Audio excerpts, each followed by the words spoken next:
I wasn't intending to do a video up here or an episode at all. I'm just on a backyard walk. I told Suzanne that I was just going out for a few minutes, just in the woods out back. Lucy over there. But it has been so incredibly peaceful and beautiful that I've just really been lingering a long time. Look at that, eh? Look at the knobs on that. Is it an old beech tree? I know my tree's better, but I think that's a beech. Beautiful birch here.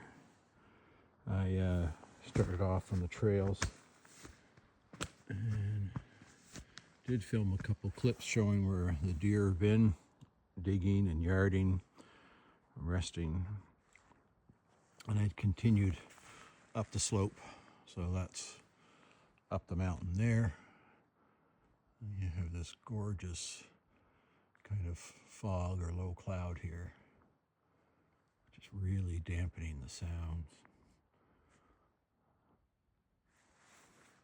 And just enjoying it.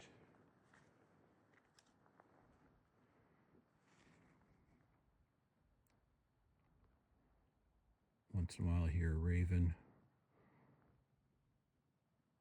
or a car in the distance. But that's been about it. The coyotes are up here a lot. We were lying in bed, maybe about 9:30 last night, and Lucy's ears perked up. She was lying on the bed with us, and Suzanne and I could hear the coyotes just out back of the house somewhere in the woods, not far, although sometimes sound travels well on a clear night. Perhaps they weren't as close as they sounded like, but they certainly weren't far away. This is just lovely, lovely hardwood forest up in here. If you ever want to come for a wander, please reach out. I mentioned a while back in one of the episodes about the slow living movement, and it is a thing. And I've been, I don't know, I guess somewhat purposefully, but not necessarily following any particular direction, but slowing down.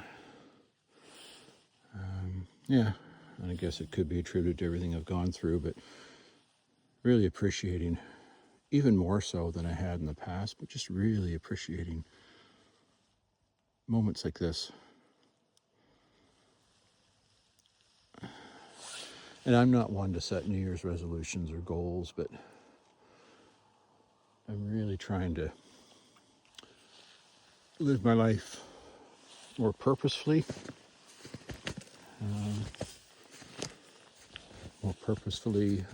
for myself. Look at that. Gorgeous. More peacefully, more appreciatively. Just be in awe of the world around us. And when I am, I find I'm so much more alive in so many ways.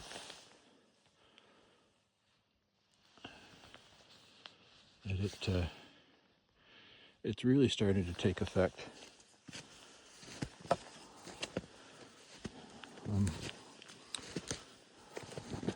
The quiet, the calm, the peacefulness it brings.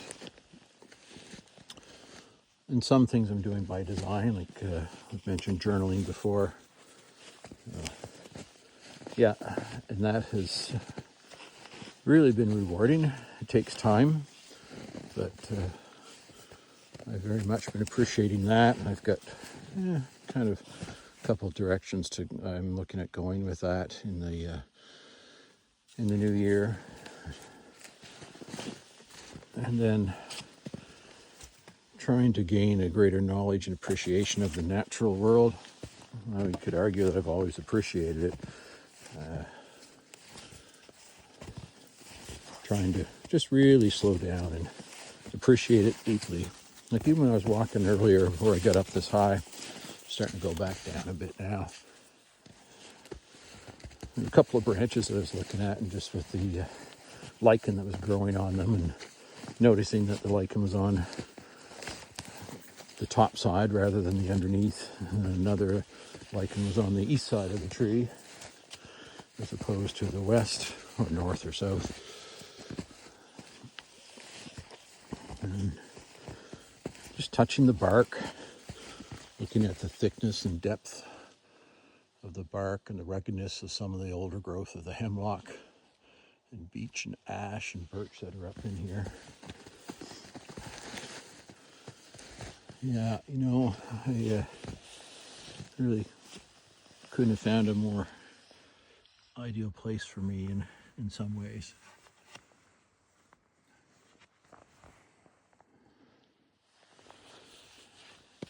And in the past too, I wouldn't say it was all about destination hiking, because that really wasn't the case. I'm always looking for new things.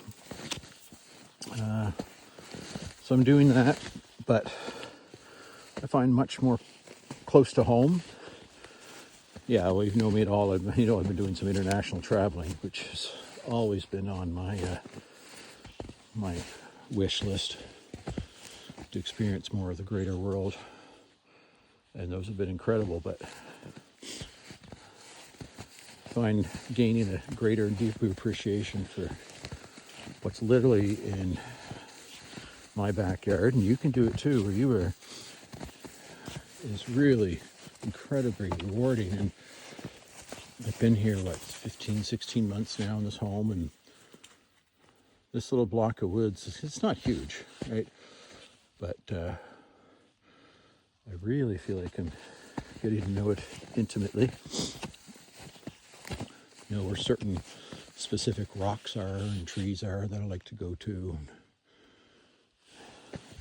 You know, kind of the routes that some of the wildlife travels. And I've very much been enjoying the little backyard birds as well, even more so, and appreciating them. And, you know, I mentioned journaling, and maybe even nature journaling would be something that I might try at some point, and just slow down and observe and touch and smell and feel, draw, sketch, jot down, brainstorm. And I started reading a book now, Amy Tan. You might know of Amy Tan. She's a New York Times best-selling author, novelist. Well, her most recent book it's actually quite a lot of fun. It's called The Backyard Bird Chronicles. And she became obsessed with the backyard birds. And they're just your common everyday birds, right? And around here, there'll be blue jays and juncos and chickadees and finches and cardinals and mourning doves, and go on. And getting to know them intimately. And there's another book that I have on slow birding, kind of like the slow living movement. Slow birding is really, that's what she's doing, is getting to know a specific area extremely well, know the birds intimately and their habits, characteristics. And that's different than how some people bird, and I really like it. Stereotypically, I won't say typically, but stereotypically, birders are always trying to add to that life list, right? And find that rare bird and travel for miles or days or to other countries to add to the life list of birds and to record them. And that's great if that's your thing. And yeah, I could appreciate that, but I think there's really something to be said for knowing your own little patch of the world, wherever that patch might be. Maybe it's a small little park in a town where you are. Maybe it's a patch of woods like this. Maybe it's your backyard feeders, but then just recognizing and knowing when, and even recording or journaling what birds come when, what time of day, what time of year, when do they come and go. For instance, certain times of the years, I don't seem to have any finches here.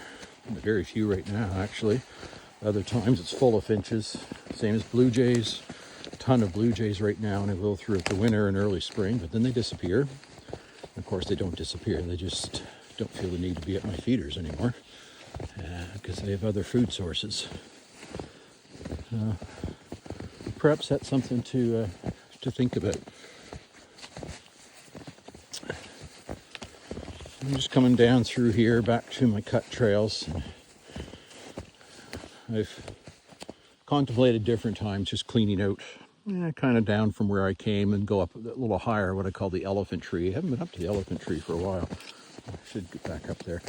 And making a bit of a loop around so it would come out on the trails over by the Hemlock Ravine. I mean, you can easily do it. It's not difficult terrain in terms of thick bush or anything. It's hard going, it's rocky, and it's hilly, so you got to watch your step. But there's spots where I could clear things out a little bit. Yeah, maybe I'll do that again, or tackle that sometime. You can see here, we're back on the trail, and that goes out, cut trail through to the old mountain road. It goes up to Joe and Susan's up top. But we'll just continue on this way and perhaps make our way back home. I think I'll drop down, then I'll hang a right, go a little farther west again, and drop down in the little abandoned field of mine just to the west of the house. And Lucy and I can make our way back home from there. I started, what time is it? Just looking, oh my gosh, it's 25 to 3. I think I told her a few minutes, but that was close to 40 minutes ago now. It's just gorgeous. Appreciate life, folks. Get out and appreciate the life around you. Take good care. We'll talk soon.